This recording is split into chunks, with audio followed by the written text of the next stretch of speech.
But what would you rather be doing? A lot of people would just sit at home, won't they? Probably watching TV, doing housework, doing the laundry. Well, that's all been done through the week and a bit every day. But I don't think you can beat this. I'm just listening now, and I'm bird watching. Wifey's gone off with camera,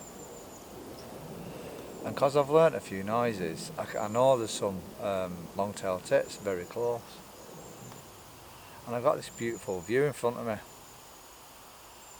and I keep hearing the woodpecker. I've seen buzzards and stuff like that. But I don't think you can beat this. So I've got my binoculars, and I'm just going to chill and look. So wifey's gone with the camera, but what I've done with wifey on the camera on the 7D Mark II has got some custom function buttons. So on the custom 3 is wifey's setting. Now I've set that to single point focus, which is one dot in the middle. I've set it to all servo, so it'll keep tracking on whatever she's taking the picture of, and I put it on to high speed shutter, which will, if she presses it, it'll take up to 10 shots a second. Now she won't do, she'll just take a few and just keep refocusing. Now because the ISO I've limited this on this custom setting, I've limited it today to 1600, so no matter what happens, if she's taking a picture in the shade, it won't go above 1600, but it will affect the shutter speed. So this is what we have to bear in mind, because it will be automatic, you see. So what she'll do is, because it's on shutter speed mode, she will turn the wheel. If she sees something that's still, she'll turn the wheel down to 300 or something like that, and that'll bring the ISO down.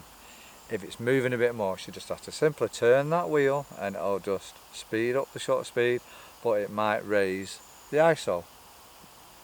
So if you get the opportunity, take different shots at different shutter speeds, so 300, 500, and bang it up to 1000 for a second if it starts twitching. And this is what she's doing. So to recap, the camera is in shutter mode, which will show up at the bottom left on the 7D Mark II, and then the ISO will show up on the bottom right as you look through the viewfinder. So if it says 1000 on the bottom right, you know that's what your ISO is. If it says 300 in your bottom left, you know that's what your shutter speed is. Turning that wheel while you're in this mode will make that 300 go up or down, but you'll notice that the ISO will go up or down respectively. So just practice with it. And if you're not sure about the focusing on the 7D Mark II, which is very complicated, start off by customizing your function buttons at home when you've got loads of time to do it. So you could have multi-point focus, aperture priority, or high speed, or one shot, or anything. You could just do that on 1, 2 and 3, and then it's just a quick matter, simple matter of just swapping them from custom 1, custom 2, custom 3. For flight birds, for still birds, it's all there. But I just used 1 and 2, and wifey's 3. That way I know she's going to get some pictures. She's not expert photographer yet, but she's getting bloody close, and she's getting getting better pictures than I get sometimes. And that's just simply with practice. She's got the image stabilization switched on the lens, which is just set to normal, but you've got 2 on the Sigma 150-600 contemporary. You've got 2 settings on it, so you could just put it onto normal, or you could put it onto number 2, which is panning, which is if you've got the camera and you're trying to follow a bird or a racing car or anything that's moving right across the screen. That's panning, and you move the camera across like that. I don't need it on panning, I just need it stabilising, so I'll just put it on to number 1, which is stabilise, normal stabilise for her. Because of the length of the lens, which is 600mm, depending on how far she goes out, as a rule of thumb or a general rule, you would try and have your shutter speed higher or the same as whatever millimetre you're using. So if you're shooting at 300mm, you would try and get your shutter speed at least 300mm, and that would help with stabilising your image as well. But experiment, you get lucky. if you've got really bad light and you've got this bird and you've already got some pictures in the bag, put your shutter speed right down, and I mean right down, get it down to like 100 and just fire off loads of shots. You might take 20 or 30 shots if you get time, and you never know, one of them might just turn out to be sharp. But because that's a wren, but because you've got that down and you've got that sharp image, your ISO will be really low as well, so you just get the low ISO and you'll get a really sharp, nice picture. So it's not always sticking to the correct shutter speed, just practice, you know, or experiment and try.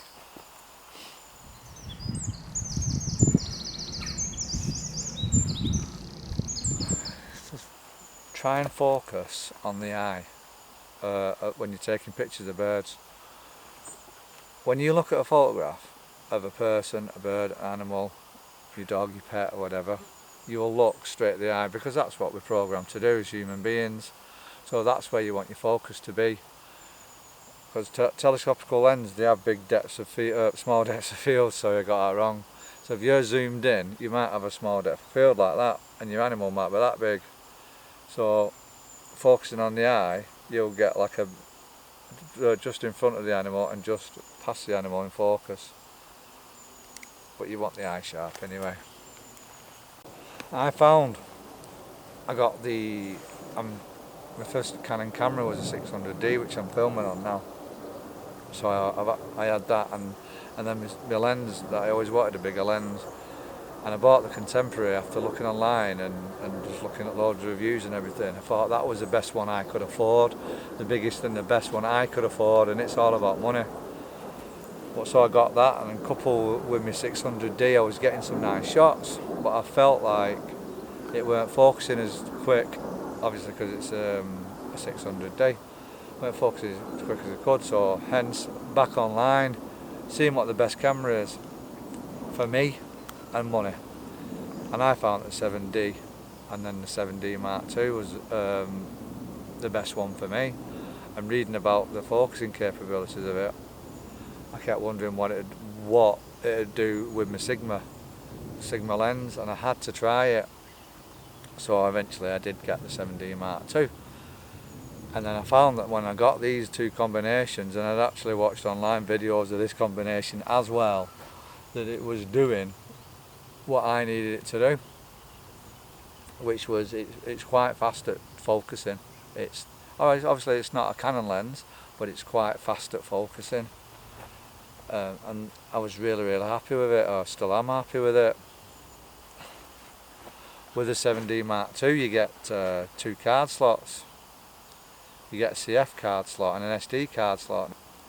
But I believe when you get the CF card, especially a good quality one, you can take, like, say you take 20 pictures of rapid fire and you let your finger off the trigger and you give it a second and press it back again. You can take another 20 straight away, and it's buffering that quick. It's actually putting the images on the cards that quick, so you don't actually miss an image.